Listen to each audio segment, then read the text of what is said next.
Hi, welcome to the Finding Harmony podcast. I'm your host, Harmony, and I'm here with Russell Case. Harmony, I just wanted to ask you, good morning. Good morning, good afternoon. Nice to see you today. Good Sunday for you. Sunday, and Monday. all of our listeners. You're a day behind. Well, our listeners are listening on on a Sunday. Yes, That's right. Sunday morning, in fact. And I just want to know, have you heard any more feedback about having me removed from the show? Because I knew that we were receiving many letters, many letters asking for me to be removed from the show. No, nothing as of yet. Oh, you lately. haven't? Nothing lately. Nothing lately. No. Okay. Well, I'll just do my best today. Tone it down. I will tone it down. Because our guest today is from Japan. Oh, it's very polite society. Yes. Yeah. Different sense of humor. So... Because today we're meeting with Kayoko Mitsumatsu. Did I say it correct? Mitsumatsu? Mm-hmm. Yeah. How would you say it? Mitsumatsu Kayoko. Yes. Kayoko comes at the end. Mitsumatsu. Yes, exactly. Mitsumatsu Kayoko. Exactly. Okay, yeah. But don't worry, because I am now American citizen.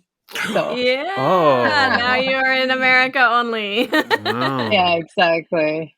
I wanted to tell you my grandfather was a Japanese citizen. Maybe he wasn't I don't think he was a citizen. But he lived there 18 years in Tokyo. As a foreigner. Wow. 1945, obviously. 1945 to 1963. Oh my God. So was he working for the government, U.S. government or military? He was running a bowling alley. But he was ex-military. He was wasn't he? He was hired to run a bowling alley. For the military. Yeah. Interesting. First bowling alley in Tokyo. Yeah. I wonder where. Oh, me too. Do you know exactly where? That'd be amazing. Yeah, it was very amazing for the whole family. We are from Illinois, which is very rural, very provincial. And he was the first person in our family to bathe every day. Before that, no one had ever taken a shower or at all. And we would have a bath once a week. But when Grandpa came back from Japan, everyone started showering. And we were all very proud of him. Oh my gosh. Your grandfather sounds like my father. He took baths twice a day. In the morning and before he goes to bed every night. Twice a day. But I was born in Japan, in Tokyo, 1960. So your dad was there.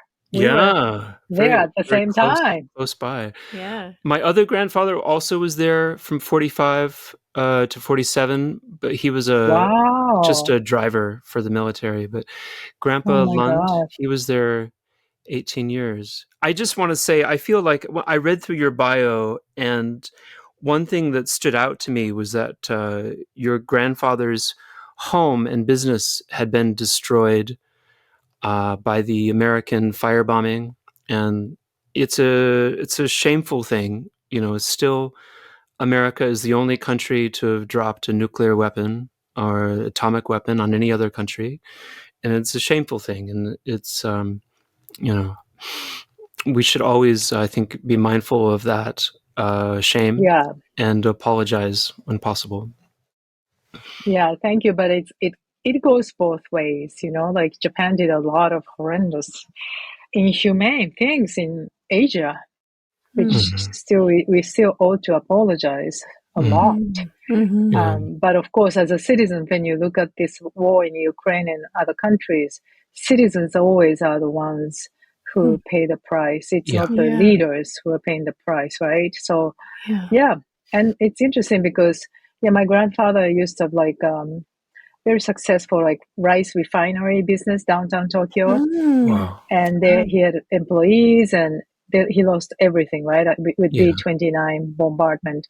And but after the war, I learned he wanted to, when he was younger, actually, he wanted to really migrate to US. He had a big dream for US. Yeah. He once went to Yokohama port and tried to really jump into a trade ship to migrate to US, but he had to inherit or succeed his family's business, so he couldn't make it.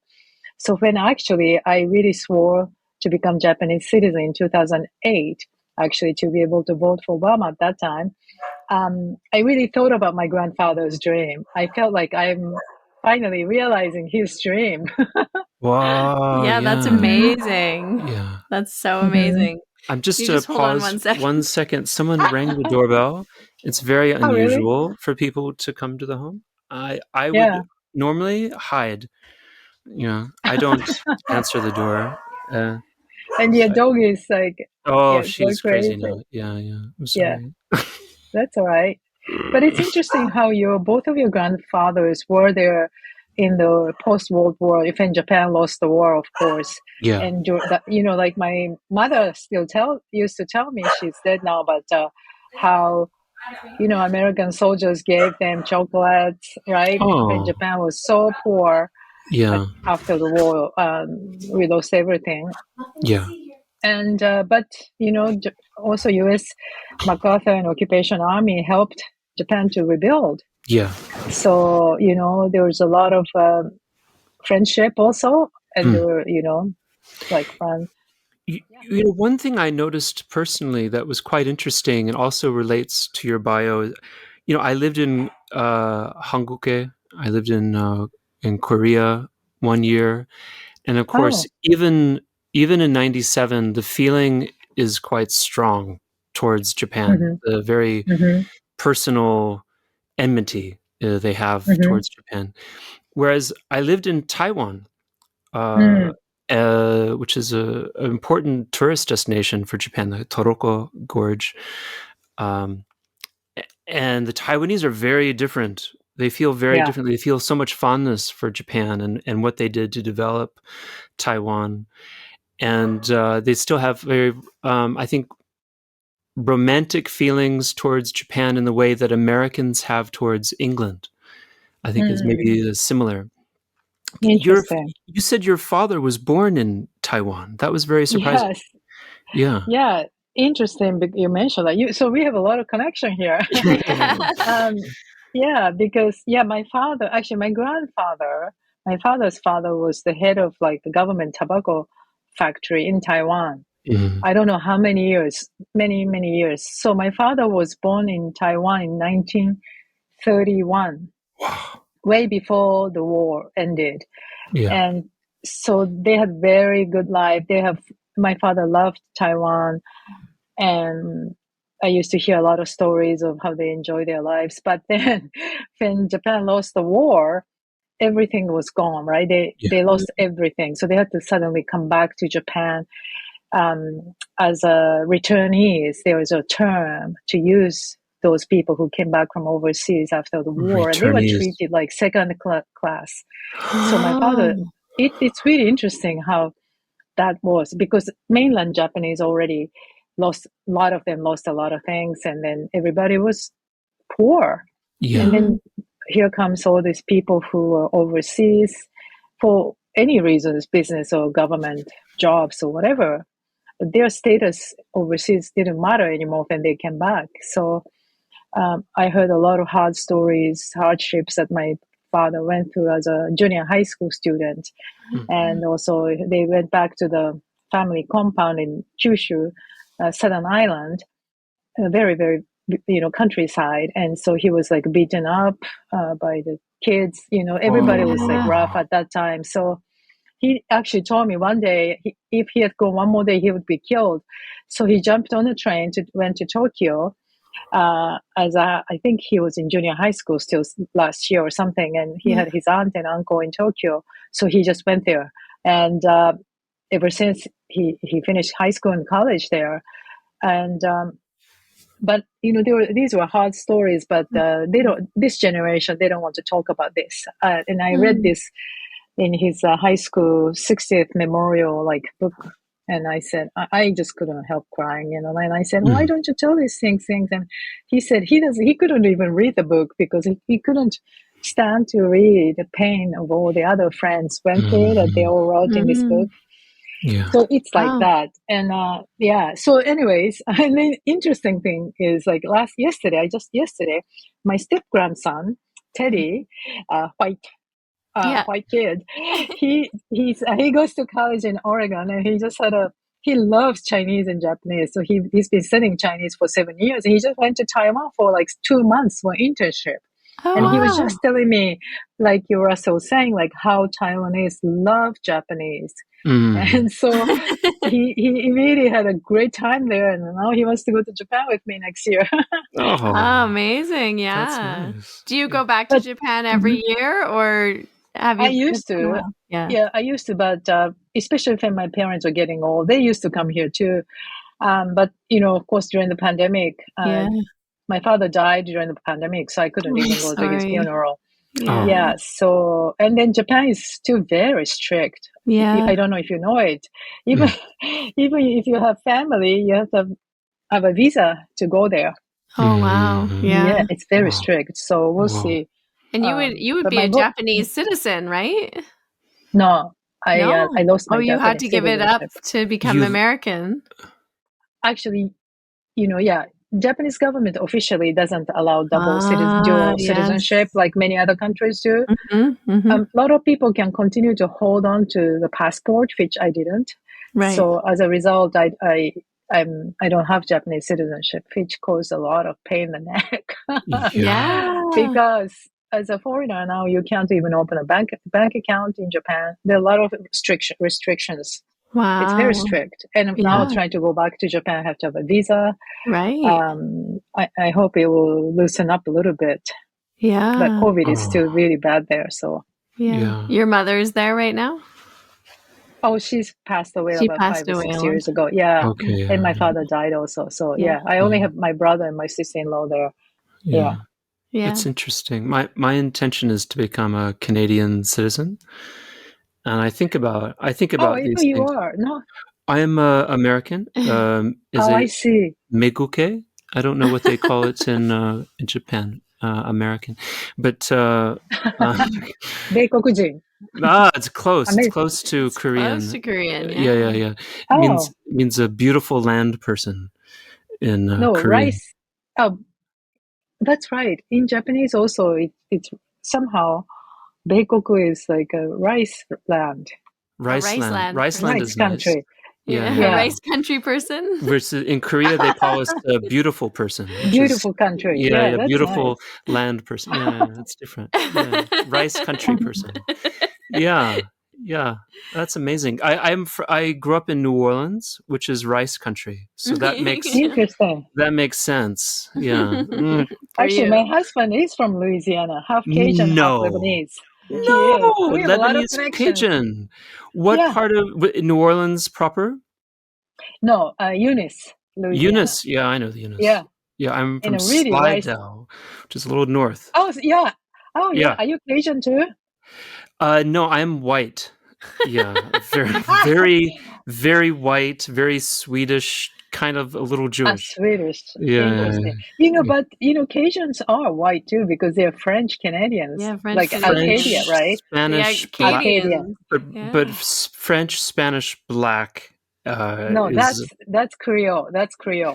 Yeah, okay. You have to talk to my husband. I accept. Yeah, I accept your definition of Creole. It's very the Creole as a word is a kind of loose basket, of everything. Mm-hmm. So, Acadians, they're properly from Canada, but everything is mixing so much, Yeah.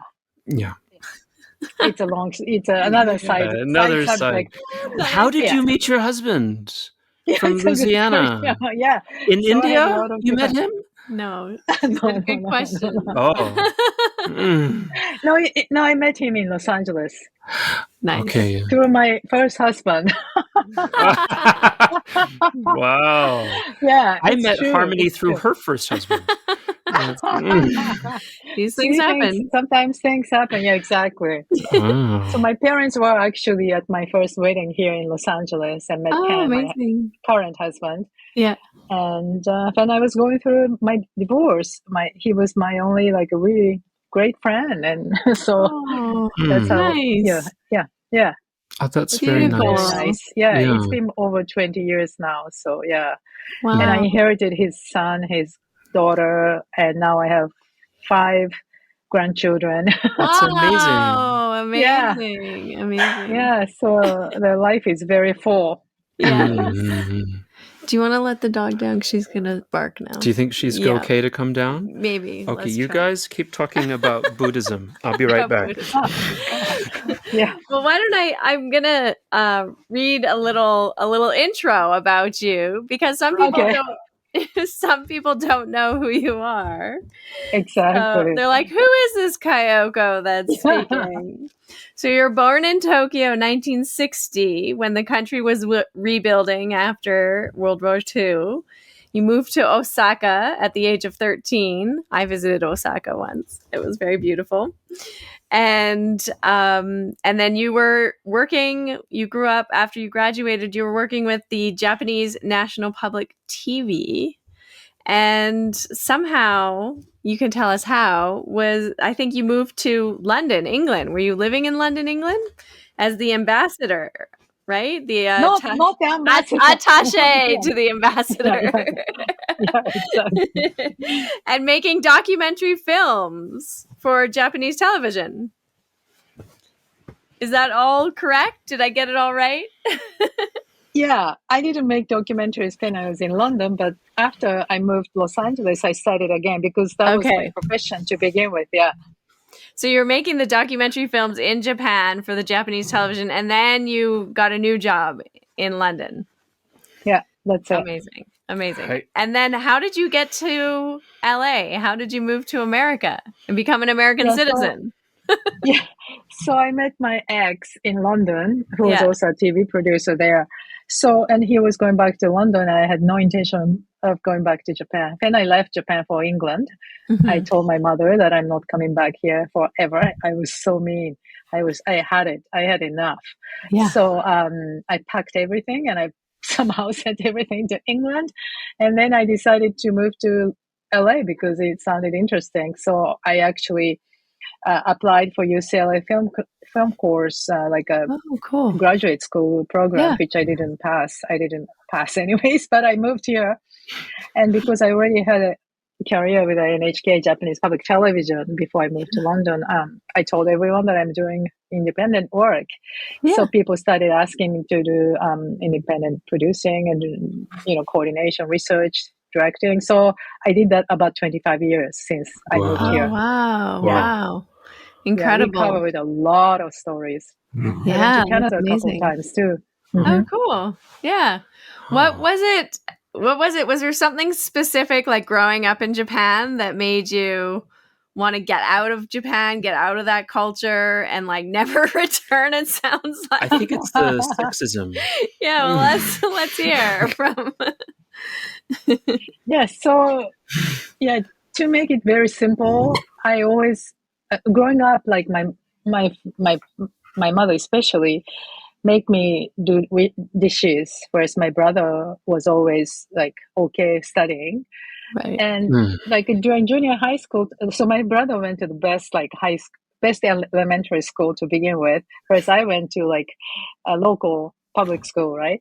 And he went to like an elitist from the beginning till now. Like he went just elitist course. Whereas I, as a daughter, was supposed to move with my father's job. So I moved every year during my junior high school because my father's was a banker and he was transferred to different branches. So I moved to Osaka to South and come back to Tokyo.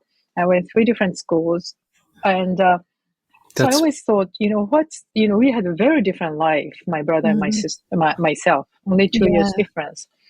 And I just always questioned to my mother, like, why am I doing this and why he's doing this? And the answer always was because you're a girl and because this is tradition. And I hated these answers so much. But what can you do? Because that's the norm, right? That's how everybody lives. So you can't question. But then I got a chance to go to Australia for a year as a Rotary Club exchange student in high school. And I lived with 4 different families, all like working class, nice Rotary Club families. Both mother and father were working. And there I found this chart, like a short chart, where every day my host brother and host sister, all teenagers, had exact same amount of work, like washing dishes, taking trash, all these things. Boys and girls are doing exactly the same amount of work. And I said, this is my answer. There's no gender difference here. And so I realized, oh, my questions found answers. And it was really huge moment. That was an enlightenment moment in my life. Wow. So that gave me a huge self-confidence that it's okay to have questions, even if you don't find answers right there. Maybe answers are not there. Yeah. Looking for answers in the wrong place. Right. I think you also had an experience that informed Yoga Gives Back and your maybe desire to live away from Japan when you lived in Brazil as a child as well. And that also informed things for you, if that's right. Yeah, exactly. So I lived in Brazil from right after I stayed in Australia for a year. So 1978 to 98, long time ago. Yeah. Again, because of my father's work. And there, for the first time in my life, I saw the real poverty, which, growing up in a very middle class Japan, there was some poverty, but not to the extent of like India or Brazil, developing countries have, it's just in front of you every day. Every time we stop, children come to ask for money or sell things, and the lifestyle, is so different. So I learned a lot about, also there are some very wealthy people too. So how there is accumulation of wealth into a very small percentage of the population, whereas the other big population is still struggling so much. So that was my first exposure to a real social divide, economic divide. Yeah. And that really actually gave me a really strong feeling of working for public television and making documentary to voice the voiceless in my immature, idealistic sense as a college student. That's what I felt to do. So that's how I entered Japanese public television. Amazing. What kind of documentaries did you make in Japan? What were the topics? Yeah, so there are a lot. Yeah, so I worked there for 7 years like a slave, literally like a slave. Oh my gosh.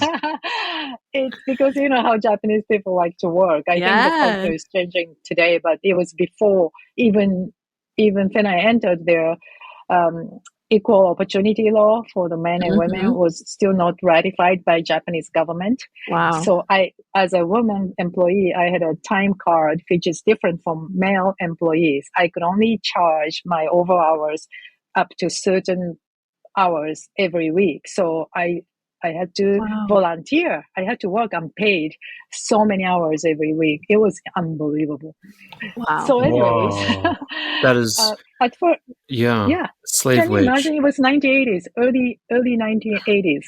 Wow. And so when I entered as a producer director, there were 48 of us fresh out of college. They hired only 3 of us are women, and that was like their law, not law, but their limit policy. Right? They limit women's employees less than 10%.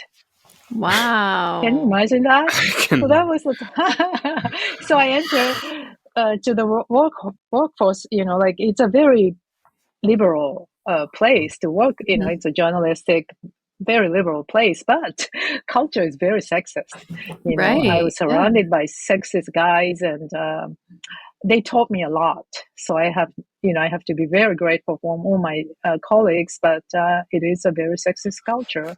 Yeah. But I did a lot of programs about things like that, and also like people with disability. I've done some documentaries with homes with severely disabled people, and I've learned so much because I just grew up in a very cocooned, privileged kind of situation, so I didn't know much about Japan, the reality of Japan, Right.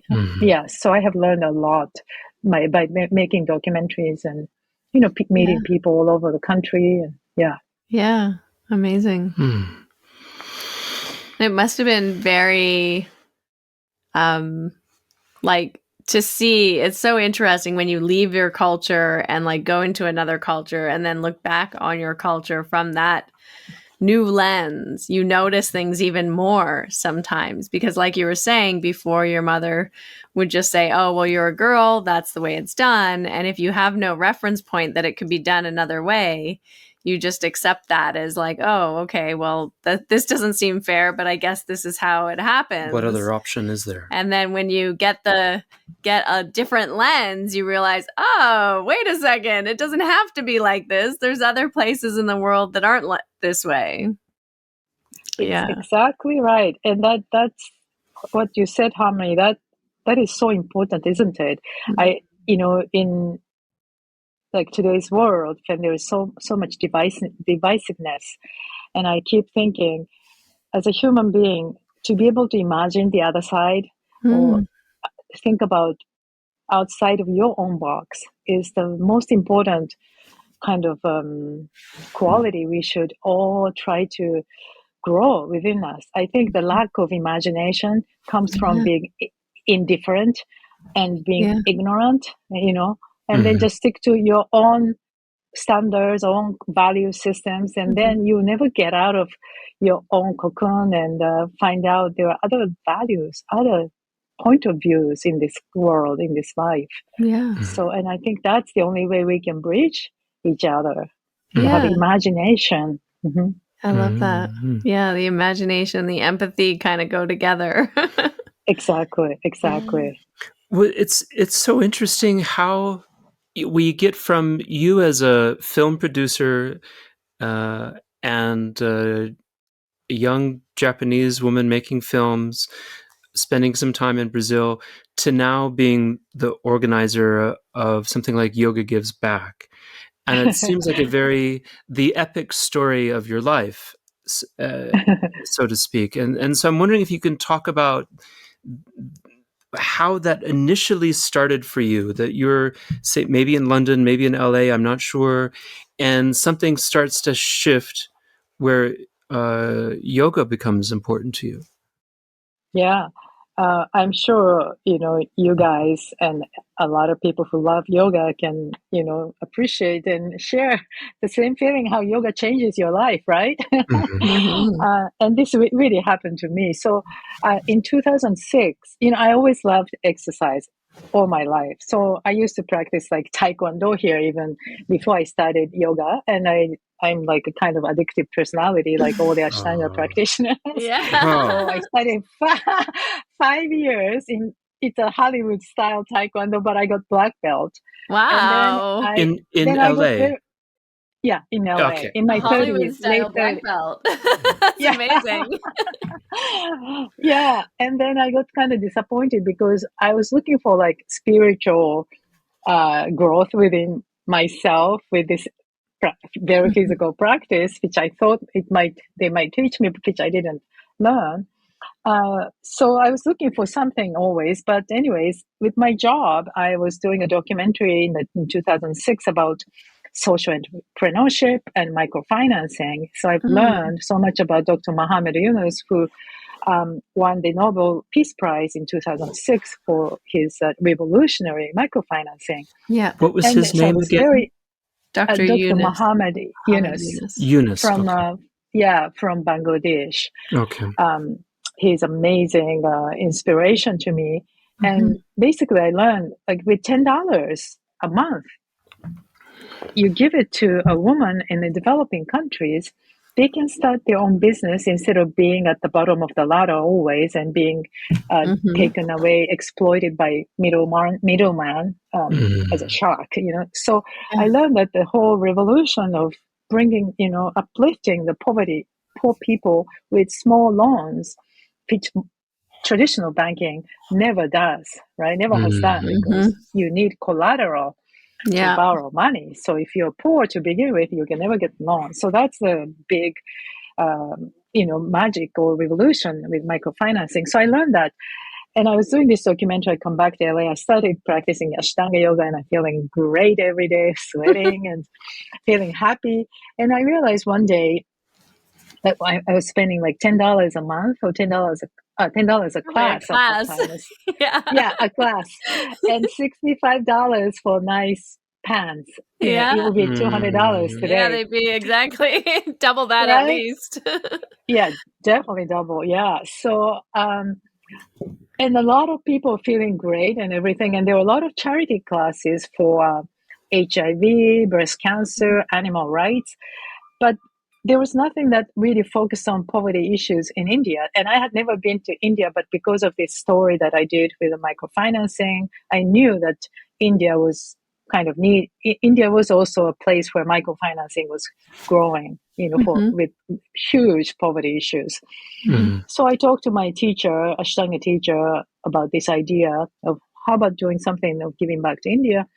And we started talking and brainstorming, and our mantra for the cost of one yoga class, you can change your life, came up. And then interestingly, this I really feel very strongly about. Like, I started talking about this in Los Angeles. Nobody stopped me about this idea. Everybody said that's a great idea. Yoga teacher or studio owner or business owners. Everybody was very supportive from the day one. So my first fundraising class was like, we had raffle and I had to bake cookies and I collected my leftover Christmas gifts as gifts, prizes. I love it. that kind of a fundraiser. And very soon somebody reached to Kino McGregor. She gave us her first DVD as a raffle gift. Nice. Things like that. So that was the beginning. And then, so long story short, first 8 years, I just was working as a producer, director for NHK, doing a lot of documentaries. And then I was growing this organization because I just loved the way how it was going. And so many people responded positively. And then in 8 years, I realized this organization has grown too big and I couldn't do both. And I was ready to drop my profession as a documentary filmmaker, working for public television. And I really wanted to focus on YGB. So that's how I did. In 8 years ago, I just completely became full-time employee. At that time, not employee yet. It took another few years because we didn't have enough money to employ me. Right. But now I'm the only. I'm officially an employee of Yoga Gives Back, and I'm committed 100%. Amazing. So you ran it at the beginning, just offering some donation classes and getting some other people involved, and then you would collect the money, and then how would you distribute it to the women and children in India? How did you start in with the microfinancing? So I didn't know anybody in India at that time. So luckily, through my documentary making, I made some contacts of Indian Americans who were working in a microfinancing field. Around that time, it was very, very pioneering and cutting edge kind of field. So I talked to him, I want to do this and give back to India as microfinancing resources. So he introduced me to Grameen Foundation, which is Dr. Yunus's big global foundation based in Washington, D.C., replicating Dr. Yunus's microfinancing in dozens of countries, helping millions of people now. So very quickly, I got introduced to Grameen Foundation. Their executive director on the West Side said, yes, we want to be connected. So we were actually officially, Yoga Gives Back was officially posted on their website as one organization whose donation goes directly to their microfinancing institutions in India. So I felt very good because now I can be responsible where the money goes. Right. It was first year was $4,000, $5,000, then $5,000, like that. Yeah. But at least I knew where the money was going there. But the problem in 2 years was they couldn't tell me exactly who was getting the money. And that was, that was not good to me. Because of my film background, I always wanted to connect people directly. Right. I wanted to go there, talk to them. So I started looking true for empowerment. Yes, in both ways. People who give want to know what's going on, right, with their money. So it took about 2 years, but I kept searching, and finally, actually, it was another Ashtanga yoga studio in New York. I forgot the name of it, but it was in the beautiful studio in Yoga New York Sutra, City. maybe. Yes, right across the street from New York Public Library. Yeah, Yoga right? Sutra. On the second floor, Yoga Sutra. So I used to, when I go there, I used to practice there. And at the reception, there's Sophie Halbert, who is now our ambassador, and she happens to be Martha Stewart's niece. But anyways, oh wow, long story. Whose niece? Yeah. Martha Stewart's niece. Oh, that's quite a good connection. Yeah, yeah, exactly. But I started talking to her, and she said, "Actually, I have an organization that I support in India.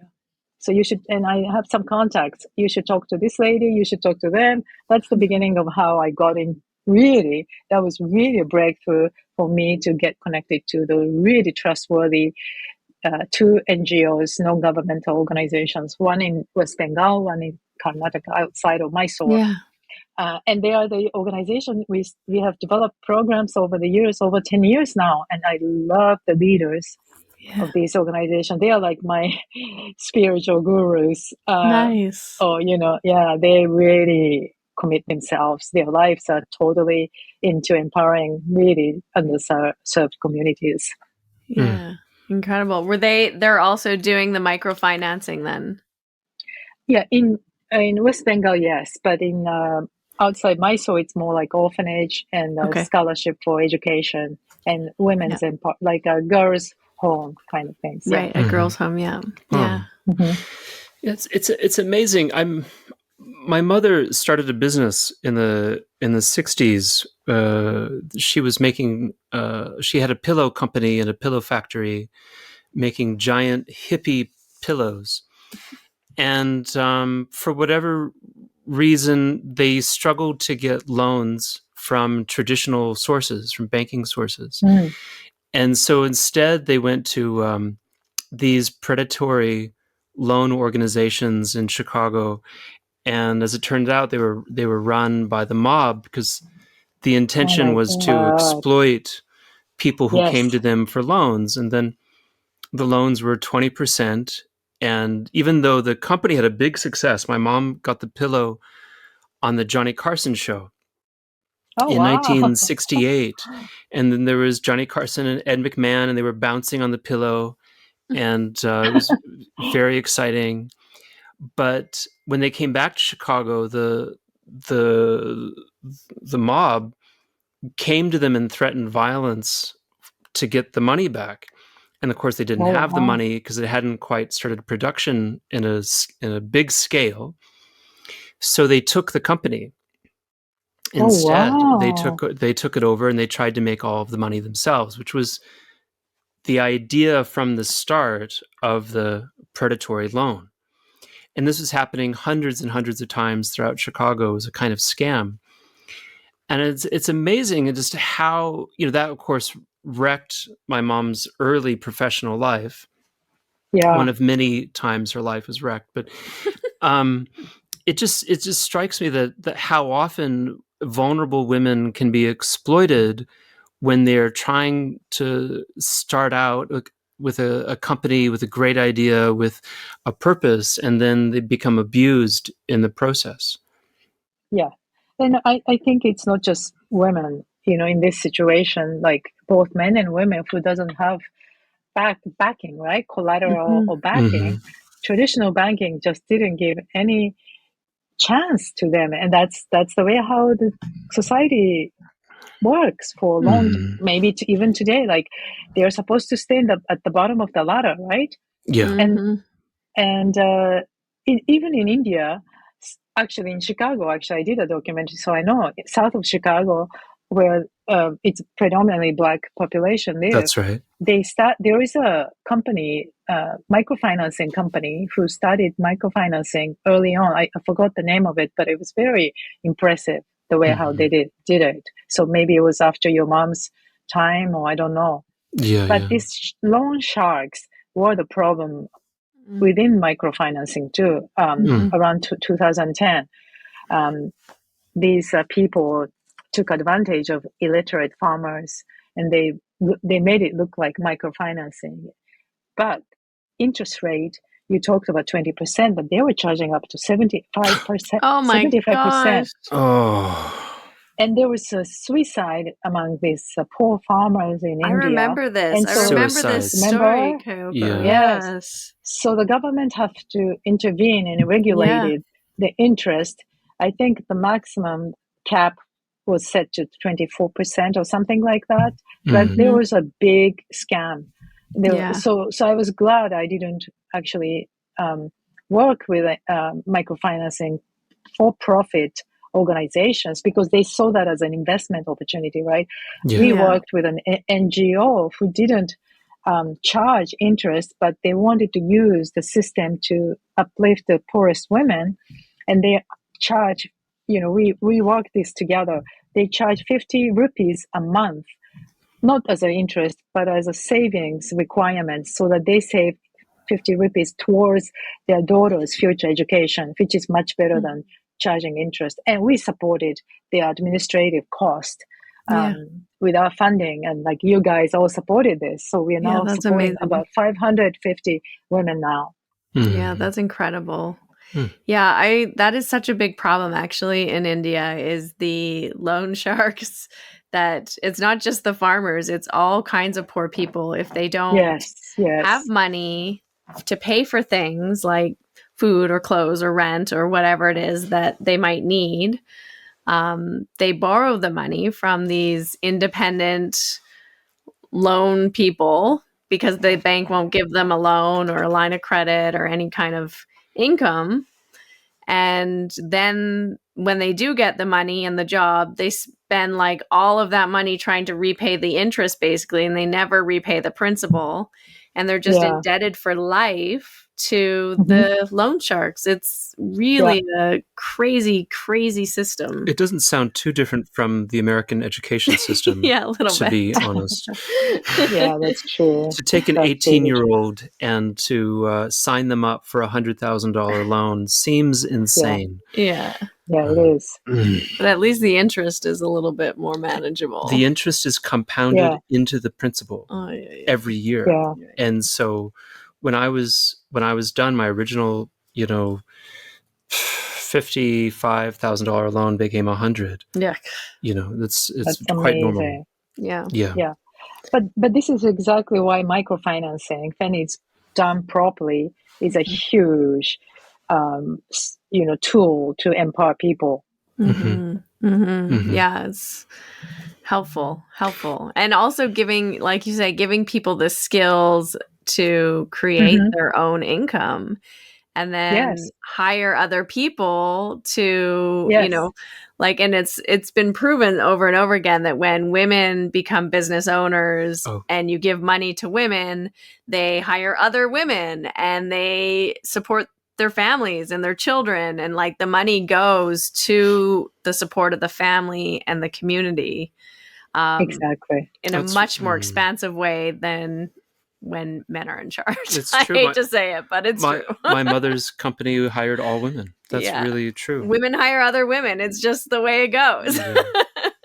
And that's exactly what Dr. Yunus told me. Like, he didn't start as a female, feminist, feminist movement activist. He was an economist who just wanted to give chance for poor people. So he gave 50% to men, 50% to women in the 70s in Bangladesh when they were going through famine and everybody was struggling.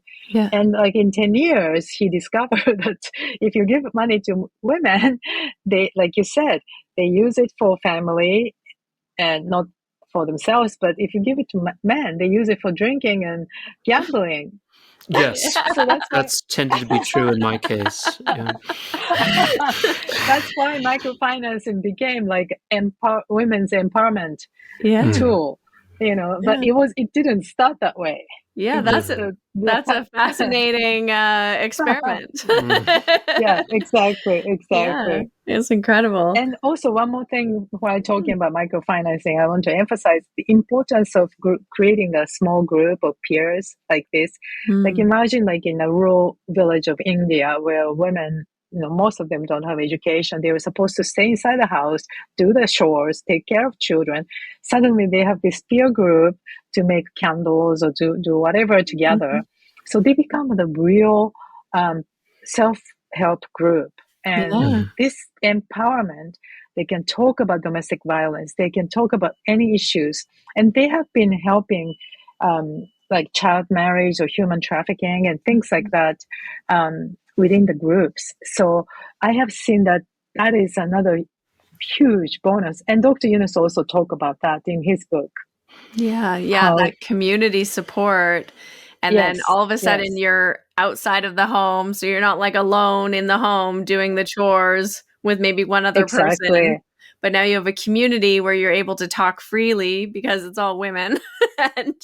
and then you get the support of other women who also want to uplift you and make sure you're in a safe environment, in a good environment. And then you feel stronger. So then you can stand up for yourself a little bit more or have the courage to do the thing that you wouldn't have had just being alone. Exactly. Yeah, that's incredible. A real empowerment. Yeah. I've seen that. Yeah. I don't mean to be too off topic. I'm just curious about your first trip to India and what that experience was like for you. And did you ever find yourself part of the community in Gokulam and in Mysore? Were you ever a part of that Ashtanga yoga experience? Was that because I feel like Yoga Gives Back was a big part for a lot of people, like who were in the Ashtanga scene in Mysore. People talked about Yoga Gives Back a lot.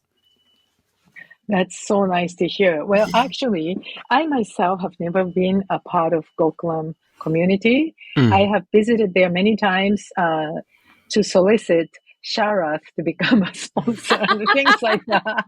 That's good. I did that twice. And I took one time, I was lucky. We're always going through Mysore like 2 days or 3 days, in between our visits. So, but one time I was able to take a class, Sharath's grandmother's class. What's the name? I think Saraswati. Saraswati's class. I was very fortunate to do that. But usually we just have to rest because we stay in an orphanage just before that, usually like stay in a, room with a hot, bucket only, sometimes no hot water. And so people just need to relax a little bit. It's very emotionally also intense. As much as exciting, it's emotionally intense. So we usually rest a little bit in Mysore and just walk around Gokulam and look at how it is. It's a nice resting place. It is. Yeah. Like Palm Springs. That's how I always felt. Yeah. It's a little desert. Suddenly nice, like vegetarian salads and food and stuff like that. Anyways, and get some massage. But so my first impression is in 2007. So for the first time, I met with these women of microloan recipients, and I really remember how they all told me, I don't want my children to live like me. And that was really a sad comment. And it just hit me very hard how miserable their lives have been. And now they got these microloans. Their dream is to give their children, either boy or girl, their children the best education possible so that they can get out of the situation and create much better life that everybody deserves. So that's why we also started to create SHIF, which is a scholarship for higher education. Now we give it to 400 disadvantaged youth with 5-year college degree scholarship, which has been a phenomenal program. And I have been very inspired with the people who are graduating with this program. They're becoming a real change makers. That's amazing. And they really want to, support young people and so on. Yeah. Yeah, because that's such a gift, especially for the lower class, lower caste, Indian boys and girls, where their families, potentially don't have money for college. And no, nothing. Yeah. For nothing. Exactly. Yeah. And so to be able to, if you've done well in school and you have those grades and you have that ambition to be able to have access to a scholarship that's that's going to pay for that for you, so that really that does open so many doors. Yeah, we've seen this so much. And the first person is now a doctor, medical doctor in Bangalore, emergency doctor, and he was on the Indian Times because he was volunteering to help during the COVID crisis last year. He was volunteering and he helped like a very rare case of newborn child with COVID. So he was quoted in the newspaper, and we were so proud. It's one of my films. I followed his life since 2007. So I'm so proud of his achievement. And so if you're interested, check out YGB Films. Yeah, that's amazing. I have to immediately, when I hear about a physician and the specialty, I immediately translated that into potential income. Because that's my mother's current company, is recruiting doctors. And so I think about what your investment in the child was. How much was the scholarship? Yeah, so his case was very special because his mom was a microloan borrower whom I met first time in 2007. And he wanted to go to medical school, master's degrees. That was $3,000 a year, which we've never, right now, regular student is $250 a year. But if you go to medical school, American dollars, but still $3,000 a year for medical school, master's degree here. It's like 1/10, right? 1/10, I don't know. Probably less than that, but yeah. $3,000 a year for medical school. It's maybe one day. One day. One day for tuition. So $3,000 a year. How many years did you invest? I think his case was like 3 or 4 years in masters, and he went but now today he is so successful, and he wants to go back to his village and create a clinic for poor people so that they can become cancer free. It's amazing to me because it's for $12,000 you've created an opportunity for that young man to make over $500,000 a year in income in the United States. And it's just an extraordinarily significant achievement, and replicable, and not for very much of a cost. Yeah, I don't know if he will make that much money though in India. No, not in India. No, but still, if it was $100,000 a year, the situation, or $50,000, it's incredible. The situation in the United States is so dire that very soon they'll have to change the visa laws for physicians, because we cannot meet the needs of our patient base. Half of the population of doctors are retiring. They're baby boomers. They're retiring, and we are not producing the physicians that we need in any way, shape, or form to reproduce that sheer vast number of retiring doctors. So soon, doctors like from India or Canada will be recruited to come to the United States, Mexico, Costa Rica, Philippines, and then right? There are many countries, by the way, and then so a doctor like your recipient. I mean, very soon it'll be quite easy for him to come to the United States and make $500,000. $500,000 is not atypical. But this is. I know, but this is the interesting thing. So I now take like 10 ambassadors or supporters on a Seva trip. And the last trip or 2 trips ago before COVID, one ambassador asked this doctor, Guru Prasad, would you like to come to LA? And he said, no, thank you. He said no, and I was so happy to hear that, because he said, I have too much work here. I'm not interested in going to other countries. And I'm like, and this particular person also is so spiritual. I always wonder, where does it come from? But he says things like, what's the word? We are all one. Basta iva kutumba kan. Basta iva kutumba kan. When I'm interviewing him, and suddenly he will say things like that. We believe in this. We are all in one. We are all one, no matter how poor, how wealthy you are. You are supposed, so you have to have right to receive medical care. And I am interested in helping poor people in my country. So I'm like, wow, good for you. Incredible. Yeah. But So the stories like this, I always go to India and like talk to these kids, and they always teach me something very profound. Yeah, I know. It's an incredible country that way, isn't it? Yeah, Where yeah, it just seems like the culture in many ways is infused with, especially I think amongst people that aren't so well off, that aren't so wealthy.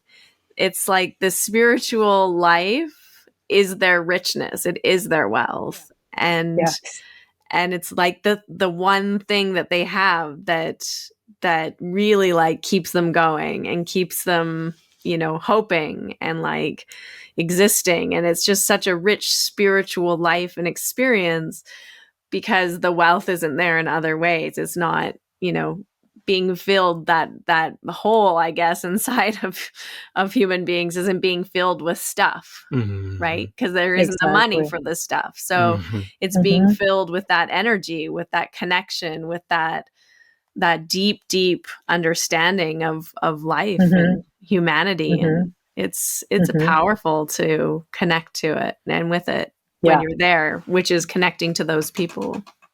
Yeah. Yeah. Yeah, when we go to orphanage, you see a child has his or her entire belongings can fit in this kind of square cubicle, this size. 12 they have by 12 nothing inches. else. Yeah. Yeah. So whereas if I go to, my grandkids' house or room, it's filled with toys. The whole room is whole filled room, with toys. exactly. Yeah. So I'm not saying, We've they're both devoted born our in. entire basement to our child. Yeah. Right.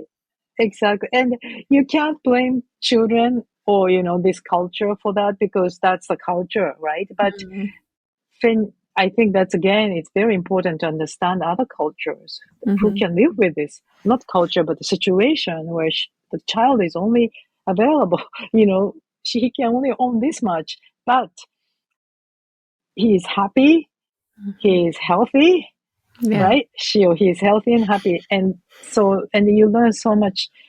Like you said, when you don't have that much materialistic distractions, something more important shows up in your life, and you prioritize that. And I think that's so important. I have this conversation always with this director of the orphanage, which is like I love to do that every time I go there. Are you planning another trip to go back to India anytime soon? Yeah. So yeah, I wish you guys could come one day. We was hoping to save a trip this December, but this COVID situation is so unpredictable still, and we go to such remote places. If somebody gets sick, or if somebody brings the infection to the villagers, what can we do, right? So I am holding off right now, maybe next January. And we make it like a fundraising trip. So we are asking people to join, to raise funds to join, because it's a very special trip. There's nothing like this. So, but I hope we can do this next year. Yeah. Okay. Yeah. Beautiful. So tell us, what's it like being the sole, I think you're the sole employee of your NGO, right? Yeah. And I am. the founder, the owner, operator, the emailer, The slave. the social media manager. What is it like running your own charity organization and having to, I mean, I just imagine we did that one charity that was the 24-hour fundraiser, and it was like so much administration work and you were literally up awake for 24 hours. Yeah, but it was a lot leading up to it also. Yeah, amazing. You stayed up almost 24 hours to host that. Yeah, but I must admit I'm supported by so many volunteers, and we have now some paid team, Julie, Esther, who are the core people we have, and some, accounting services helping, and board of directors helping, and many ambassadors helping, like you, Harmony.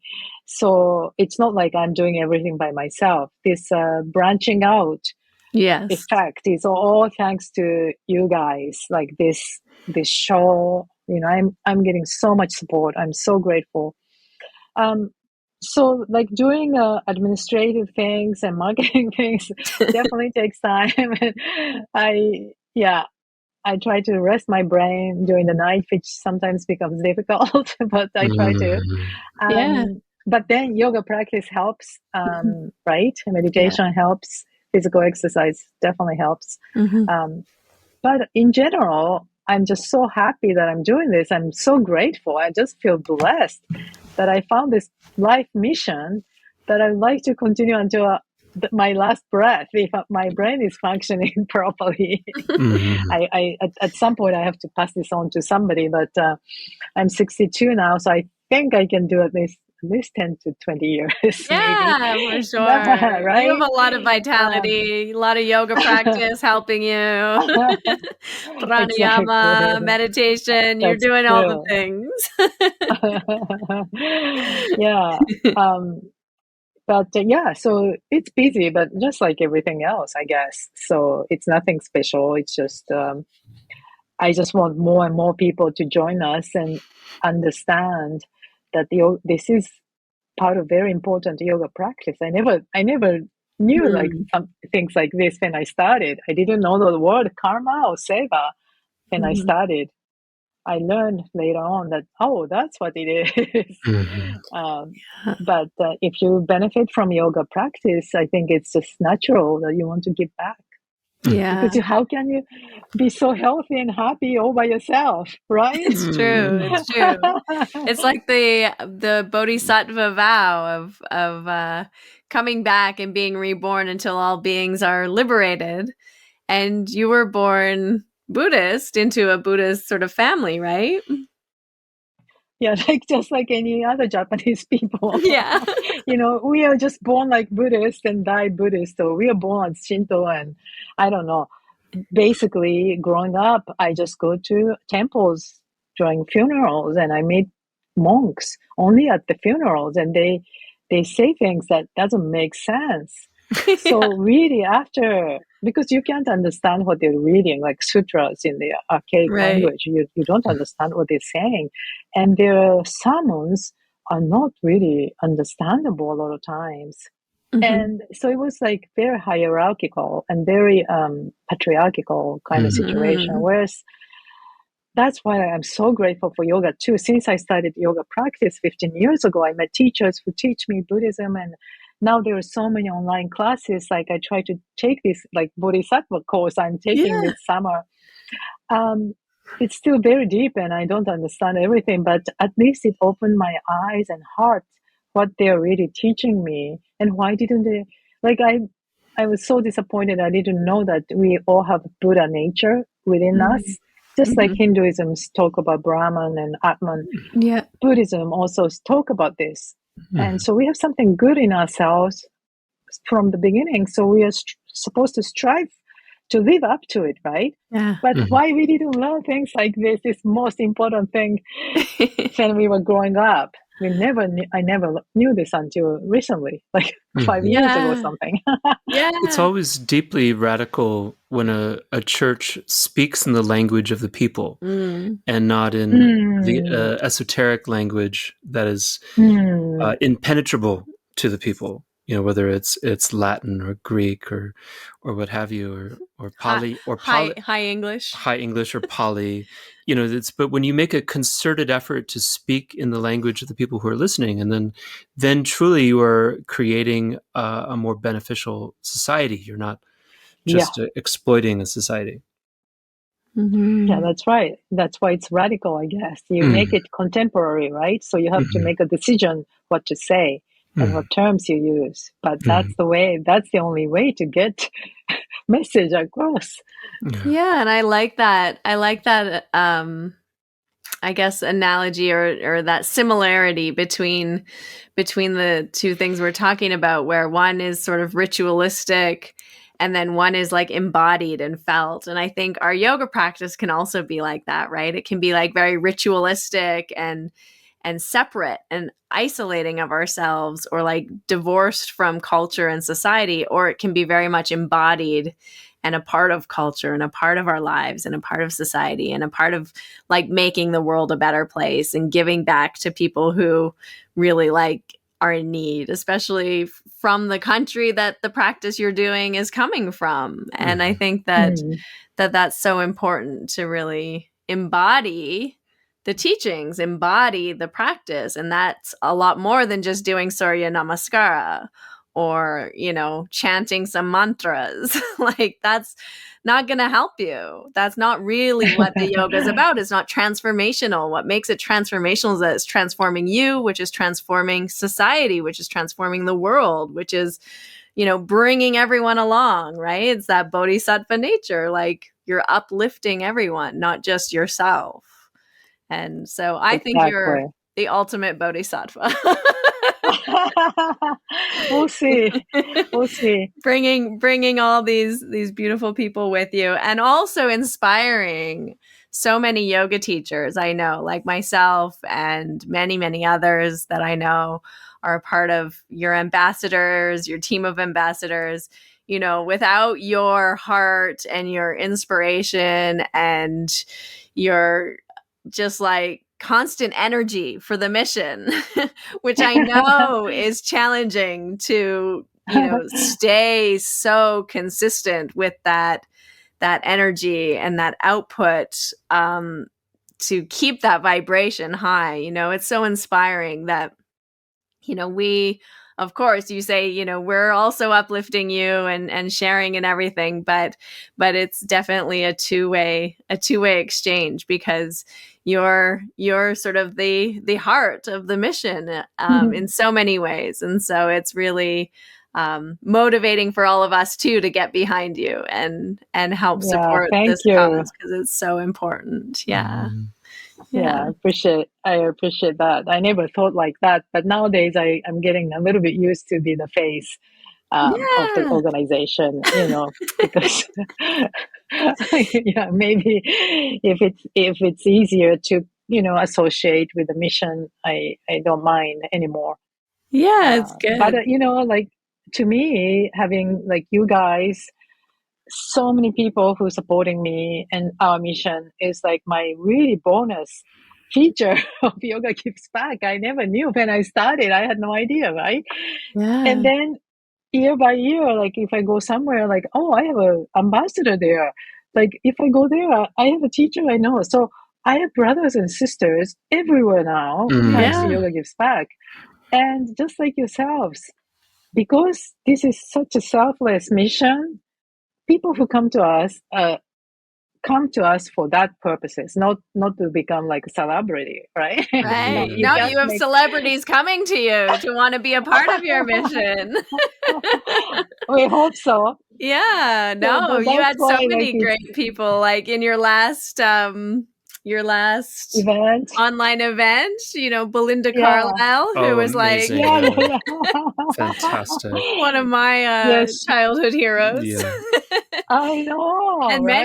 many others. That's just one example, but so many beautiful souls. But again, this work takes this like celebrity or status off, because people come with other kind of different mission, not to sell their products or sell their names, right? So I think I didn't know, like these are the important lessons I've learned last 15 years. And then the power of this community and the intention and action.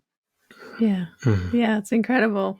Well, I want to just, before we go, you have over 2,400 women and children in India that you're serving, with a 5-year commitment to each person.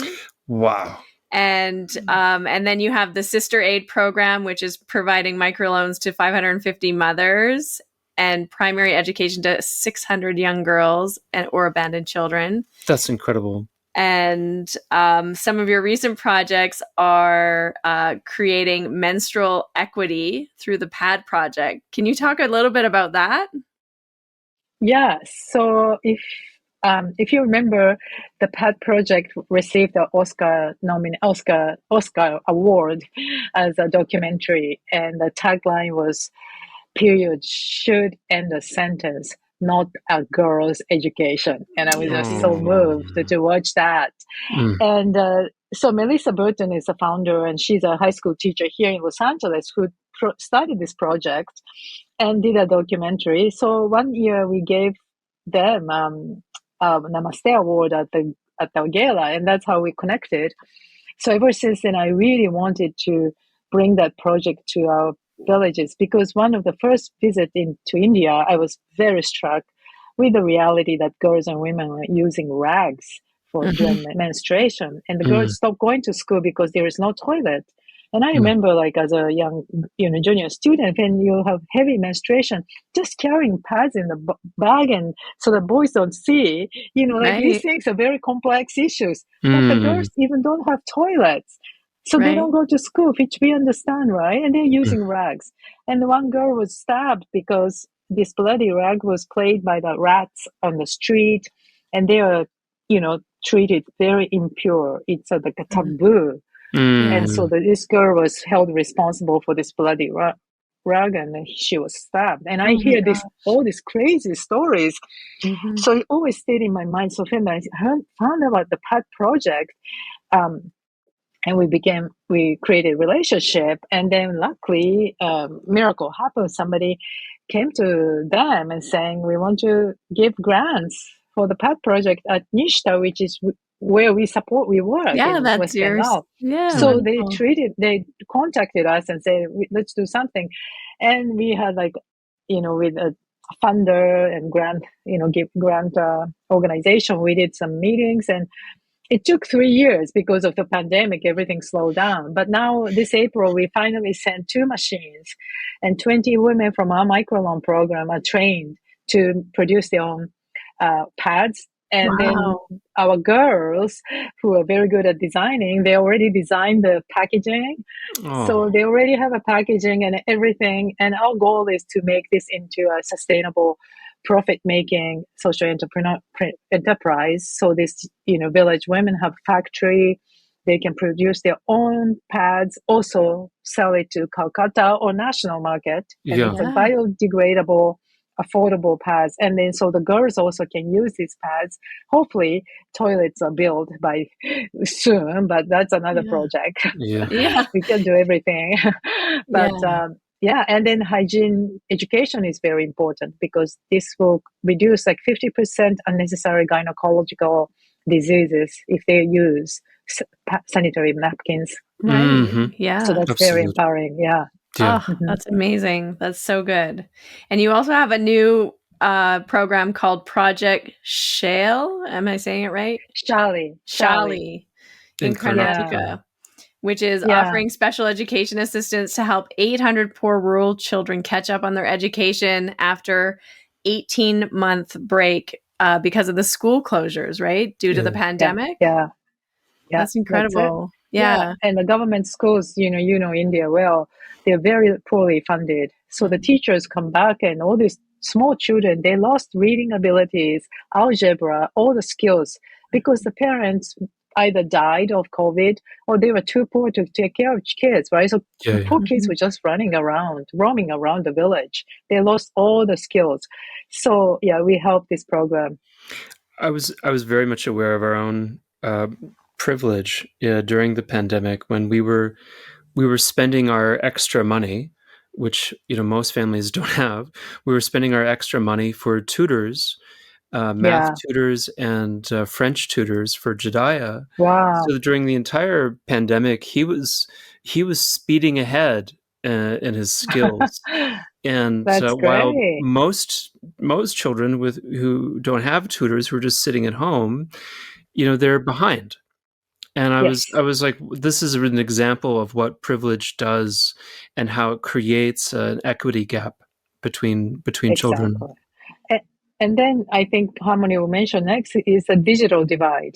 It's kids. That's what I learned too. Like, many poor children, especially the girls, they don't have access to even mobile phones, because if there's a mobile phone in a poor family, father uses it first, and next is the sons. So the girls are the last ones to use. So there's no data. So they used to share like a little phone among 3 or 4 girls to just catch up even high school studies. How can they do that, right? So that's why we decided to create this digital center in a rural village. where there is nothing right now. So if we can create a center with 100 computers with internet skills and internet access, women can go into e-commerce to sell their products. And, we gave 5 computers so far.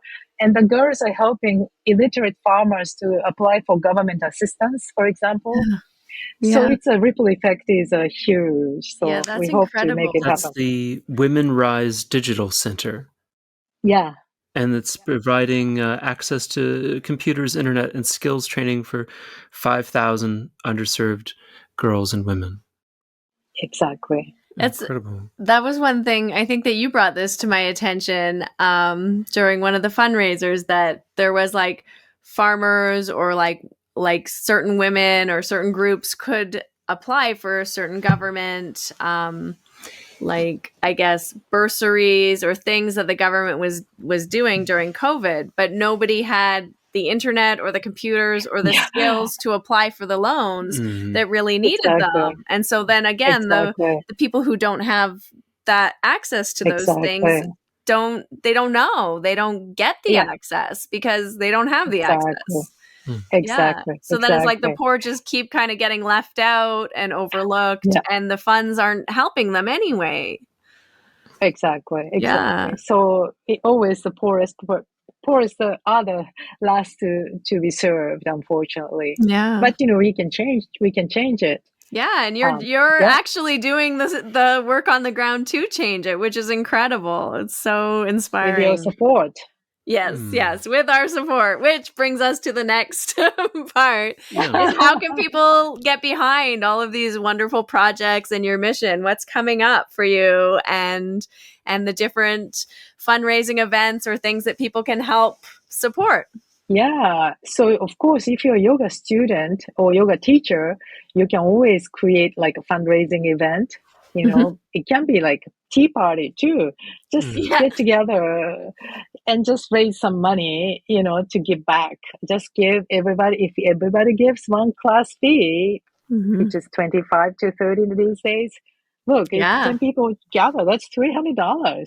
That can give one girl a year of high school or college education. My God. That's amazing. Yeah, exactly. And that it doesn't take that much. It all depends on where you live. So I have to be mindful that some countries' currency is very weak at the moment. So, but your action really makes a difference. No matter how big, how many you raise, your intentions and coming together with this intention is very important. So check out our website, our social media, please. Follow Instagram, Facebook. We always keep posting our events. We have some events in September already. And October 1st, Eddie Stern is planning a big Ashtanga event. It's like an 8-hour yoga marathon, I think. Yes, I think we'll announce it very soon. Online, right? Yes, online, I think in person too. And in person, so people can join. They can join online. They can join in person if they're in New York. And donate to support Yoga Gives Back and the Women Rise Digital Center. Yeah, I'm so grateful for that. And then we'll have our November 2nd is 12th is our annual gala with I think it's going to be a whole day again, and we'll start the silent auction the whole month of November. So if you have a company or if you have a condo or Airbnb, you can donate. These things really raise a lot of money. Somebody gave us like 1 week of Joshua Tree place last year, and that was very popular. So I want to bet on that one. I wonder if Melody did that. No, I don't think so. But I know, like Kathleen Kessner, she did a vegan cooking course. I think that she exactly she offered, she did. And So anybody can like offer anything like that. And we have a golden doodle that we could give. We could loan out. Loan? Give away. Yeah, very friendly dog. energetic. A therapy dog, that's right. Energetic. Free therapy dog. No, not free. You have to bet on it. You have to bid you have to for bid. Yeah, and the money all goes to the children, and you can have this miserable dog. No, she's so sweet. Yeah. Your heart would break if you so lost your dog. yeah. But yeah, that's a great thing. Like offering a service or product or vacation or anything for the silent auction that's going to happen. And people bid online, do they? Yes. Yeah, we're creating online bidding. So you can do mobile, these things all blossomed during the pandemic. Yeah. Thank God, Yeah. So we have those technologies now. So yeah. And usually during the Global Gala, we do there's a bunch of different panels and yoga classes and kirtans and different amazing events that people can also attend with their donation. Yeah, exactly. Yeah. And then we usually present Namaste Award to somebody very special who has, who is a leader in the humanitarian philanthropy activist world with some yoga connection usually. So we'll listening to Muhammad Yunus last year was really inspiring. It was so great. Yeah, he was amazing. Right. Yeah, I definitely was there listening to him. And who were some of the other people that you've given the Namaste Award to? So filmmaker David Lynch. Of course. Continues to be so inspiring. He always joins our global gathering for India in June now to talk about his experience of Maharishi Maheshi Yogi and his TM, and also Alanis Morissette. I would love to have her back again. Yeah. Good. And the Pet Project. The Pet Project and Jack Confield and Trudy Goodman. That's right. I remember that. Also, Malika Chopra and Primal Shah, who was the head of founder of Kiva. A lot of people know about Kiva as a microfinancing online platform. They probably raised $2 billion now. Wow. Yeah. Wow. Yeah. So, yeah. So inspiring. Such inspiring events to attend. So that'll be in November 12th. Yes. We'll start announcing it very soon. Okay, great. Wonderful. And thank you so much for, Thank you. And people can find you at yogagivesback.org and Yoga Gives Back on Instagram. Thank you so much. Yeah, that's really your work is inspiring and your dedication is awesome to see. Thank you. And I thank you for your presence in the world. Thank you so much for having me and sharing the mission and work. It's our pleasure. And grateful. I'm sure people will continue to hear more about it over the next few months because I'll definitely be posting too about it. So, yeah. Thank you so much. Arigato.